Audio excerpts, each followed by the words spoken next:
Supreme কোর্টে SIR উত্তাপ। Logical discrepancies কথা বলে 1,32,00,000 ভোটারের নাম বাদ দিতে চাইছে নির্বাচন কমিশন। শীর্ষ আদালতে অভিযোগ তৃণমূলের। পরের শুনানি 19 জানুয়ারি। ভোটের বাংলা এখন এসআইআর এ গরম। এসআইআর উত্তাপের আঁচ সুপ্রিম কোর্টেও। এসআইআর নিয়ে দেশের শীর্ষ আদালতে একাধিক মামলা চলছে। তার মধ্যে একটি মামলা তৃণমূল নেতা দোলা সেন করেছেন। সম্প্রতি যে মামলায় যুক্ত হয়েছেন ডেরেক ওব্রায়েন। সোমবার প্রধান বিচারপতি সূর্যকান্তের বেঞ্চে এই মামলারই শুনানি হয়। তৃণমূল নেতাদের আইনজীবী কপিল সিব্বল সওয়াল করেন, বাংলায় এসআইআর চলাকালীন অদ্ভুত কাণ্ড কারখানা ঘটছে। হোয়াটসঅ্যাপের মাধ্যমে নির্দেশ দিচ্ছে নির্বাচন কমিশন। লজিক্যাল ডিসক্রিপেন্সির যুক্তি দেখিয়ে 1,32,00,000 ভোটারের নাম বাদ দেওয়ার কথা বলা হচ্ছে। পাল্টা নির্বাচন কমিশনের তরফে আর্জি জানানো হয় এ বিষয়ে তাদের আরও 2 সপ্তাহ সময় দেওয়া হোক। তখন কপিল সিব্বল বলেন, সময় বেশি নেই, এসআইআর আবেদনের সময় শেষ হয়ে আসছে।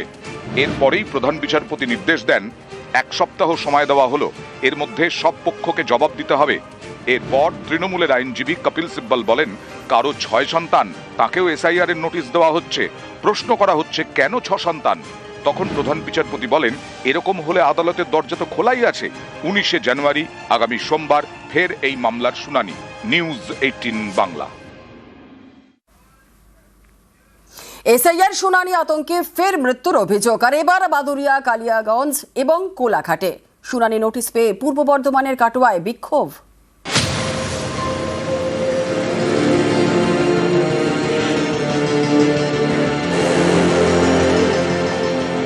উত্তর 24 পরগনার বাদুরিয়া। এখানকার বাসিন্দা অনিতা বিশ্বাস, বয়স 75। রবিবার রাতে বসিরহাট জেলা হাসপাতালে মারা যান।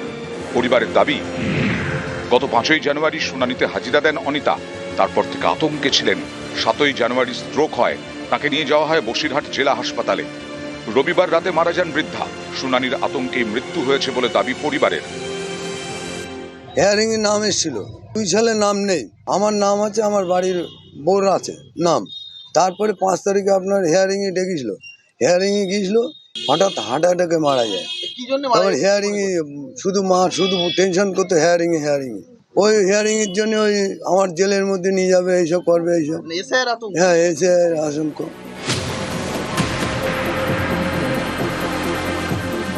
উত্তর দিনাজপুরের কালিয়াগঞ্জের চান্দৌল। সোমবার বিকেলে হার্ট অ্যাটাকে মারা যান এখানকার বাসিন্দা লক্ষ্মীকান্ত রায়। পরিবারের দাবি, গত 8 জানুয়ারি তাকে শুনানির নোটিশ ধরানো হয়। হাজিরা দেওয়ার কথা 19 জানুয়ারি। এ নিয়ে আতঙ্কে ভুগছিলেন লক্ষ্মীকান্ত। এদিন বিকেলে স্থানীয় হাটে যান, সেখানেই হার্ট অ্যাটাকে মৃত্যু। পরিবারের দাবি, এসআইআর আতঙ্কে প্রাণ গেছে লক্ষ্মীকান্ত। সমস্যা একটাই যে আমাদের বাড়ির 3 জনকার এসআইআর এর নোটিশ আসছে। 19 তারিখে হিয়ারিং ছিল। আমার টেনশন যে হিয়ারিং এ যাইতে হবে, কাগজপাতি আমাদের ঠিক নাই। 2002 ভোটের নামে লিস্টে নাম নেই। আতঙ্কে কয়েকদিন ধরে তো খাওয়া দাওয়া করেনি ঠিক মতন। থানা লিখিত অভিযোগ করবে কিছু? আর করবো। কার বিরুদ্ধে অভিযোগ করবে? নির্বাচন কমিশনে।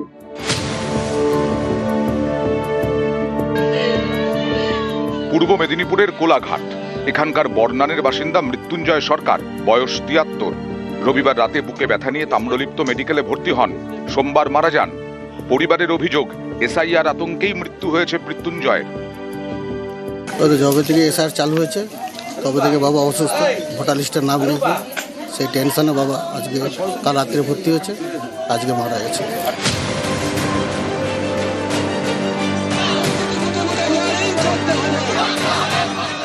পূর্ব বর্ধমানের কেতুগ্রাম বিধানসভা এলাকা। অভিযোগ, এখানকার 3টি বুথ থেকে মোট 1100 জনকে শুনানিতে ডেকেছে কমিশন। এরই প্রতিবাদে পথে নামেন স্থানীয়রা, বিক্ষোভ দেখান। তাদের দাবি, শুনানির জন্য 10 কিলোমিটার দূরে কাটোয়া 1 নম্বর ব্লকে যাওয়া সম্ভব নয়, তাই গ্রামেই শুনানি হোক। আমরা কাটোয়া বর্ধমান পথ অবরোধ করেছি, তার কারণ আমাদের 1100 লোকের হিয়ারিং এর নাম ভুল এসেছে। ওই জন্য আমরা পথ অবরোধ করেছি। প্রত্যেকটা বুথে যেন বাড়িতে যেন আমাদের হিয়ারিং হয়, পথ অবরোধ করছি। ওনাদের যে দাবি সেটা আমরা আজকে কমিশনে পৌঁছে দেবো। এবার কমিশন যা ব্যবস্থা নেবে। কি মনে হয় এটা হয়রানি নির্দেশ দিচ্ছে, আমরা সেই মতোই করছি। হয়রানি আমরা নিজে থেকে কিছু করছি। কাল ডিসক্রিপেন্সি যেগুলো সেগুলো আসছি। নামের ধরুন বন্দ্যোপাধ্যায় ছিল 2002, হয়তো 25-এ ব্যানার্জি হয়েছে। আমরা আমাদের দাবিগুলো পৌঁছে দেব। এসআইআর শুনানিতে ডাকা হয়েছে বেশ কয়েকজন ক্রীড়াবিদকে। এর মধ্যে ক্রিকেটার মোহাম্মদ শামি, ভারতীয় দলের প্রাক্তন ফুটবলার কম্পটন দত্তর নাম রয়েছে বলে দাবি। এরই প্রতিবাদে পথে নামলেন ক্রীড়াবিদরা। এদিন ভবানীপুর ক্লাবের সামনে ছিল প্রতিবাদ কর্মসূচি।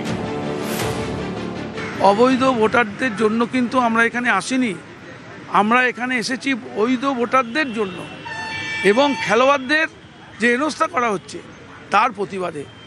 কারণ তাদের তথ্য তো আছে, তারা দেশের হয়ে খেলেছে, রাজ্যের হয়ে খেলেছে, বিভিন্ন সম্মানে ভূষিত হয়েছে, তাদেরও যখন হিয়ারিংয়ে ডাকছে সেটা আমাদের খারাপ লাগে। আমরা একটা জয়েন্ট পিটিশন করে ইলেকশন কমিশনের কাছে পাঠাবো।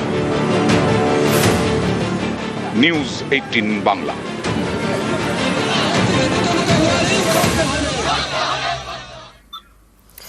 অফিস টাইম আর এই অফিস টাইমে ফের মেট্রো বিভ্রাট। সেন্ট্রাল থেকে টালিগঞ্জ পর্যন্ত মেট্রো পরিষেবা বন্ধ। আরও একবার আপনাদের জানাই, সপ্তাহের দ্বিতীয় দিন অফিস টাইম আর এই অফিস টাইমেই ফের মেট্রো বিভ্রাট। সেন্ট্রাল থেকে টালিগঞ্জ পর্যন্ত মেট্রো বিভ্রাট, মেট্রো বন্ধ। পাওয়ার সাপ্লাইয়ের সমস্যার জেরেই মেট্রো বন্ধ, মেট্রো বিভ্রাট। কি পরিস্থিতি রয়েছে, কতক্ষণ পর এই সমস্যার সমাধান হবে, রেলের তরফ থেকেই বাকি বলা হচ্ছে। পুরো আপডেট নেব। আমাদের সঙ্গে রয়েছেন আমাদের প্রতিনিধি সান্নিক। সরাসরি চলে যাব সান্নিকের কাছে। সান্নিক, সপ্তাহের দ্বিতীয় দিন অফিস টাইম, মেট্রো বিভ্রাট, কি পরিস্থিতি এখন?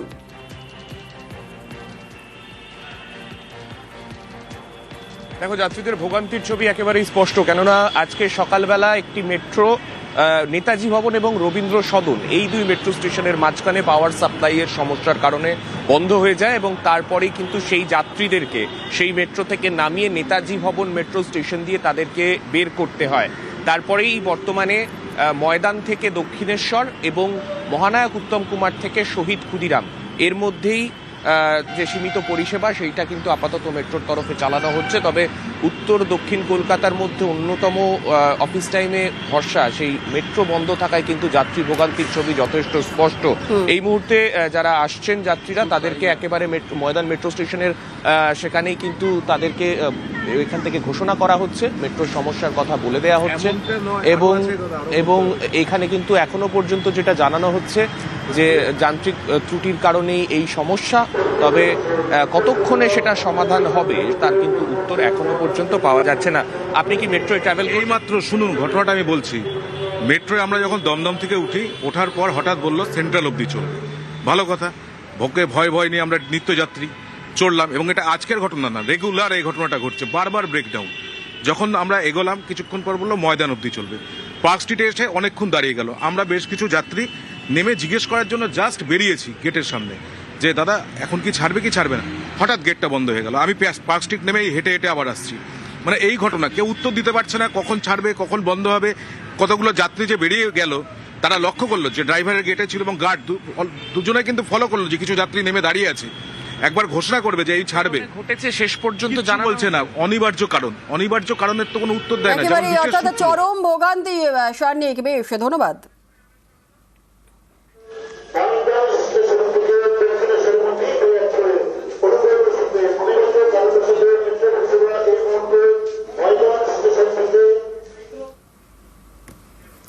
আর এবারে এক ফোনে বাংলা আমরা একটু নজর রাখি গঙ্গাসাগরের দিকে, কারণ গঙ্গাসাগরে পুণ্যার্থীর ভিড়। দেশের বিভিন্ন প্রান্ত থেকে ভিড় গঙ্গাসাগরে প্রভাত ফেরি দেখতে ঢল।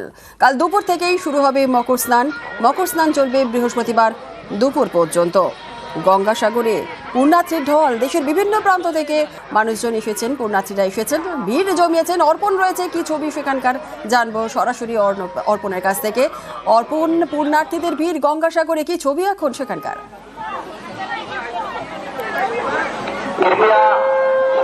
দেখো, গতকাল পর্যন্ত সরকারি যা তথ্য সেখানে দেখা যাচ্ছে ৪৫ লক্ষেরও বেশি পুণ্যার্থী এসেছেন দেশের বিভিন্ন প্রান্ত থেকে এবং তাদের নিরাপত্তার জন্য পর্যাপ্ত পরিমাণে পুলিশ এবং স্বেচ্ছাসেবী সংস্থা, তার সঙ্গে সিভিক ভলেন্টিয়ার্স থেকে শুরু করে যারা রয়েছেন তারা কাজ করছেন এবং এবছর সেই রেকর্ডটা কিন্তু অনেকটাই বাড়বে এমনটাই। এখনো পর্যন্ত ১২ ঘন্টারও বেশি সময় বাকি যে পূর্ণ স্নান শুরু হতে, মকরের যে পূর্ণ স্নান সেটা শুরু হতে, কিন্তু তার আগে ৪৫ লক্ষ গতকাল বিকাল পর্যন্ত। আজকে সেই সংখ্যাটা অনেকটাই বাড়বে, কারণ সারা রাত এবং সকাল পর্যন্ত যে পুণ্যার্থীরা এসছেন, এসে তারা স্নান করছেন এবং তারা ভিড় এড়াতে অনেকেই আগে বেরিয়ে যাচ্ছেন। এই পূর্ণ স্নান, তারপরে কপিল মুনির দর্শন, সেখানে গিয়ে পূজা দেওয়া, এই দেশের বিভিন্ন প্রান্ত থেকে যারা আসছেন তারা করছেন এবং সমস্ত এলাকায় যারা পুণ্যার্থীরা যাচ্ছেন এবং যাদের সঙ্গে আমরা কথা বলে দেখলাম তাদের এখনো পর্যন্ত সেই অর্থে কোনো রকম কিন্তু অভিযোগ এই মেলাকে ঘিরে আসেনি। যারা বাবুঘাট থেকে আসছে তাদের জন্য প্রায় ১,৫০০-এরও বেশি বাস রয়েছে।